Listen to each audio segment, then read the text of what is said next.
Obey the laws of cricket, even if they are a little bit strange. Hello, it's Mark here from Talk Cricket Live, your daily dose of cricket news and nonsense as we grow the cricket community. To do this, you must subscribe to the channel. Sorry, it sounds like I'm telling you what to do. I really would be grateful if you would subscribe to the channel. That's how we will grow this cricket community. Like the videos, also comment. And I must start off today with a comment from Naveen. I do try to respond to all the comments we get, so please do feel free to have your say and do so. Naveen was responding to the video we did some time ago now, was who is the best commentator of cricket? And Naveen said someone who I hadn't really considered, because I didn't see him that much, and that was Tony Greig.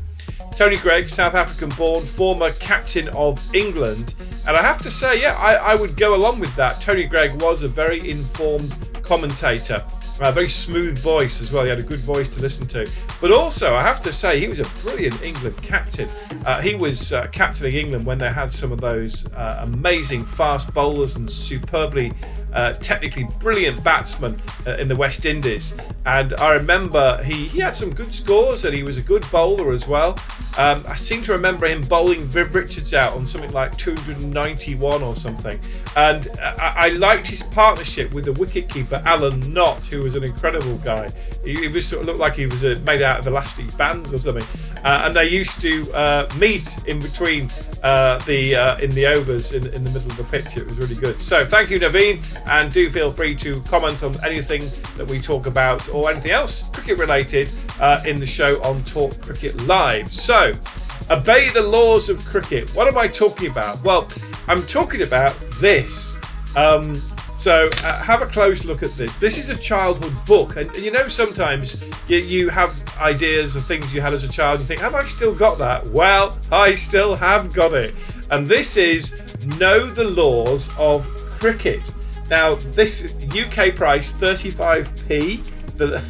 The limp cover edition, apparently, produced for the MCC, Marylebone Cricket Club, part of the Know the Game series. And this book was really, really special to me. I loved it, and I remember I think I was 12th man or something, or 13th man at a school game once, and there was a problem with something that happened, and I went running on with my copy of The Laws of Cricket. But I thought I'd just go have a quick look at this. It is quite amusing because it was originally published in 1951. I think this was a 1973 edition, and there are some quite interesting things in it. For example, this is something which I didn't really know about cricket. Law 21, I'm sure the numbers have changed. Lost ball. If a ball in play cannot be found or recovered, any fieldsman, or fielder it would be called these days, may call lost ball when 6 runs shall be added to the score. But if more than 6 runs have been run before lost ball be called, as many runs have been run shall be scored. So what that means basically is that you can, if the ball gets, in a test match it'd be quite difficult, I guess, because the surfaces are so smooth. If it gets lost in a hole or something, I don't know. Then the batsman can, theoretically run like 200 runs before somebody goes, oh, lost ball. I wonder how many modern players actually know of that particular law. Here's another interesting one. Out of his ground. They're assuming all batsmen are men back in 1973, of course. Law 32. A batsman should be held to be out of his ground unless some part of his bat in hand or his person be grounded behind the line of the popping crease. I just found that really interesting because although the law has changed very slightly, once you're kind of in, you can then take your, they can like walk out. But you look at that bottom pitch there, it's very, very like one of the photographs they have, isn't it? When they're doing the replay, just to check whether somebody's in or out. So in some ways cricket has changed quite a lot, and in some ways it hasn't. I'm loving this one. Hit the ball twice. The striker is out, hit the ball twice. If the ball be struck or be stopped by any part of his person and he willfully strike it again, except for the sole purpose of guarding his wicket, which he may do with his bat or any part of his person other than his hands, no runs except those which result from an overthrow shall be scored from a ball lawfully struck twice. And I learned something here, because this has puzzled me over the years. I've always wondered how come the players can hit the ball and then if it's going towards the stumps, they can stop it with their bat, because I always used to think, well, how come they're not appealing for hit ball twice?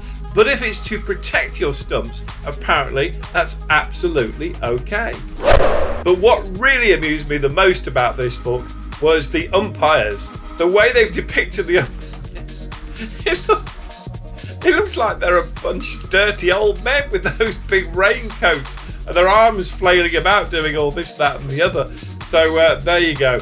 So here it is. Know the game, the laws of cricket. You know what? This is still in absolutely brilliant condition, even though it does have a limp cover. But if you have any thoughts or memories of cricket, or indeed any thoughts about the laws of cricket or how they've changed, please subscribe to the channel, have a little bit of a comment, like the video.